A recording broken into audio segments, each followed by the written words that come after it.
Station. I'm here today with Trinay Thomas, LCSW. Trinay is the Director of Field Education at the Rutgers University School of Social Work in Newark.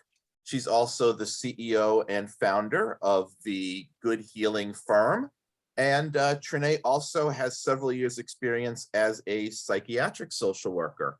And she is here today to talk a little bit with us about the DSM-5 text revision and give us a little sneak preview of the webinar that she'll be hosting with us on June 10th, the 3CEU webinar entitled Downloading the DSM, How to Upgrade from DSM-5 to DSM5-TR. So thank you so much for joining us today, Trinay. How are you? Hi. Good morning, Jeff. Thank you so much for having me. Excited to be here. I do want to point out I am the Associate Director of Field in Newark, as opposed to the Director. So I want to make sure I share that piece. And I gave you a promotion. I know, right? But I love our team so much. You know, I love our office, our executive director, Mark Lamar, and my counterparts in New Brunswick and Camden. And, you know, I enjoy my work there so much. Been there for 9 years. And so I'm excited about this workshop. June 10th, right? June 10th, it's all happening. It's all coming together. The DSM-5-TR launched in March. And so it's still fresh, it's still new, you know, and I'll be honest with you, the book's kind of nice. It's heavy, but like for the night, it's like extra, like kind of like a glossy matte. It's kind of cool. Anyway. It's a nice color. The last one I remember was gray. Yeah, it's not, and this is kind of zhuzhed up. And I think it's kind of cool because some people, the material can be dry for some folks, but I find it fascinating. So that's the first thing I want to emphasize, that I'll try to make sure that this experience is intellectually stimulating, interactive, and fun, right? That's the one thing I can say. But I love talking about it, the new information. There's only one new diagnosis in the DSM-5-TR. There are not several, there's just one brand new one, and that's prolonged grief disorder. I think it's more than appropriate for our times regarding COVID-19 and the global pandemic. And then there are a whole host of modifications, additions, revisions of some of the already existing diagnoses. Yeah. And so we're just gonna go over all of that. And, you know, we're going to talk about some other stuff like the ICD-10 codes and good stuff. So what are some of the things that you're curious about or you want me to share? I mean, can you give us, so it sounds like there's just that one major change with the new diagnosis that was added. Can you give us a little bit of info about some of the other diagnoses that maybe have some updated criteria or characteristics about them? Like what are some so intellectual, there's one regarding the intellectual disability disorder. That's one that's going to be having some revisions and just kind of renaming that's happened within the past year. Autism. So this is something that I think some people are like, okay, well, there's been a modification. I won't reveal. There's been a modification, and I'm not even going to say the full disorder. I'm just going to say, just show up to find out about that one, because there's much discussion and controversy about that, and we don't have enough time, right? To kind of go into that. So you got to be in the workshop to kind of find out that juicy part. And then there is some modifications about the gender dysphoria disorder. One of the things that I think that is really super important about this go round is that the workshop is going to be interactive, and it's going to be new information provided by the Association of Psychiatric, the American Psychiatric Association. They have a working group that focused on diversity, equity, and inclusion, that made sure that they were inclusive. They provided some new terms. They try to identify specific terms that they will be using going forward, which was really important for marginalized, oppressed, disenfranchised populations and people of color. One example is throughout the book, they identify a specific population as Latinx as opposed to Latino or Latina. Yeah. So that's one example that's really important.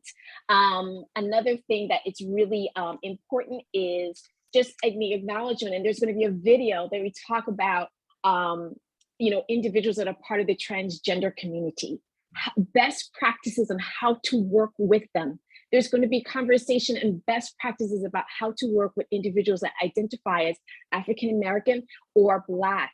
And so that's really important because there's an intersection between that and individuals that identify as Black immigrants. So there's going to be so much information regarding, just interactive things about that. And then I'm going to have case vignettes that are going to reflect, that are going to organically and naturally reflect diversity. It's important to make sure that is integrated into the experience. There are some sex and gender differences that will also be highlighted. So there's a lot of, so even though there's only one new disorder, there is so many additions that are appropriate, that are timely. It's really good stuff. It's so great that they've gone through and in this revision incorporated a lot of these changes that we're seeing in society that reflect, the circumstances of people in color and circumstances of transgender folks. And it's great that these are now being incorporated into this major, tome that we have.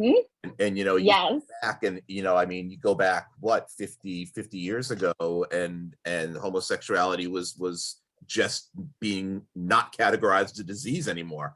That's right. Now we're to this point where special circumstances are being taken into account in consideration with special populations. The document itself has changed so much over the years. Yes, So, that's right. Yeah, absolutely. And I just want to say also, I love your energy, and I love you like people should attend the webinar just so that they can bask in your smile and hear you speak. You bring so much energy and positivity to the topic. It's just wonderful talking to you, Trinay.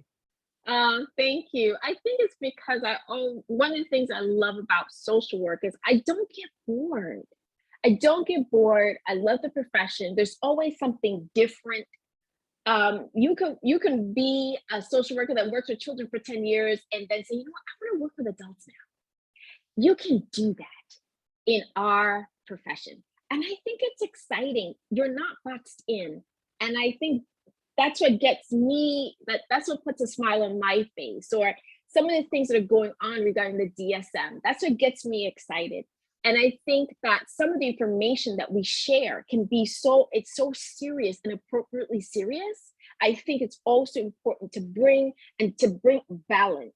Yeah. And so all the topics are going to be serious. Some of it's going to be intense, some of it's going to be heavy, but we're going to bring that positive energy, and I'm going to invite people to bring theirs. I want them to do that. And so we have this balance in that space, I do, yeah. It can be a very heavy topic depending on what you're talking about, and some of those cases are probably pretty intense. So.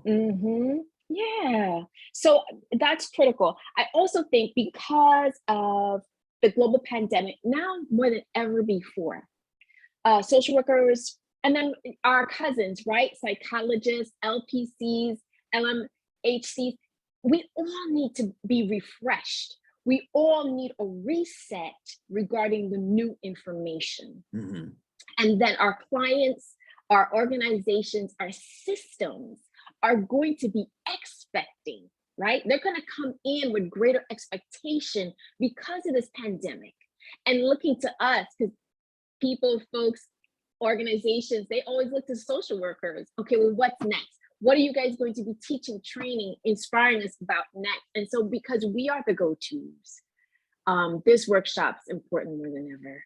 Yeah. So you said the text revision was released, you said, so it's been a couple of months. So people should be looking to integrate this new version to their practice, and they can start using any new codes or code changes that may have occurred. Yes, and yes. And they can get the DSM5-TR on the American Psychiatric Association website. Mhm. I'm not endorsing them specifically because you can get it on Amazon, and you can get it pretty much anywhere books are sold. So you can go anywhere. And guess what? You can get it online. You can get it online. You can purchase it online through the APA, the American Psychiatric Association. I got both, but that's because I'm teaching and training. And I teach the course. I teach clinical assessment diagnosis every spring for the past 4 years. I teach the class. So I really needed not just the book, the physical book, but I did need the online. So you get what you need and bring it, you know? Are they doing the pocket edition still? I remember when I was in school, they the pocket edition. Do they have a pocket? Yeah, they have a desk 5-TR? reference. Yeah. I don't know if it's in Amazon, but the APA does have a desk reference. Mhm. And they even have tabs. My tabs are translucent, so you can't see them. You know, you can tell I've been in this book. I'm gearing up. Just a bit. I'm ready. I'm ready. I'm ready for the workshop, Jeff. I'm ready. I better be ready, right? So I have my Post-its, you know, but they do offer translucent, you know, tabs, and you kind of need it because it can be dense material sometimes, right? I mean, let's just be honest. So it helps. It helps. So you get your tools, you get what you need, and just come and join us. Just kind of share and learn, and we're all learning together. Because yes, I've been teaching this for 4 years, and yes, I was a psychiatric social worker, but guess what? I had to learn this new material too. So what's the most important reason social workers should attend your webinar? Because I think we are one of the most progressive professions out there, and we're always need to make sure we're on the cutting edge. I mean, we just got to make sure we are on the cutting edge and remain in that space of the go-to people that are known as progressive, fresh, new information, and just to make sure that gets done. And then also, we all know about this. Guess what? In the state of New Jersey, you got to make sure you get your CEUs. Yes. And NASW is making sure you guys are making it. NASW New Jersey is trying to make it easy, right? It's trying to make it easy for folks that are like, wait, I need a few more. I already went to the conference, but I need a little bit more. Or I didn't make it to the conference. Get in here and get your CEUs. Yeah. Right. We're doing this event is 3 clinical CEUs, right? Yes. Yeah. Yes. So Trinay, thank you so much for dropping in with us today, for spending a little time chatting. Trinay's webinar is on June 10th from 9 a.m. to 12 noon. Again, it's called Downloading the DSM, How to Upgrade from DSM-5 to 5-TR. And you can register to attend on the NASW New Jersey website. Go to naswnj.org and then click on events to be taken to our event calendar. And we'll also put a direct link to register in the Facebook post here with this video. But Trinay, I'm really looking forward to your webinar. I can't wait to be there. And I hope to see a lot of folks on the line with us as well. Yeah, absolutely. Thank you so much for having me today. This is fun. Thank you so much. Thank you so much for being with us. And we'll talk soon. Okay. All right. Bye-bye. Thanks, Trinay.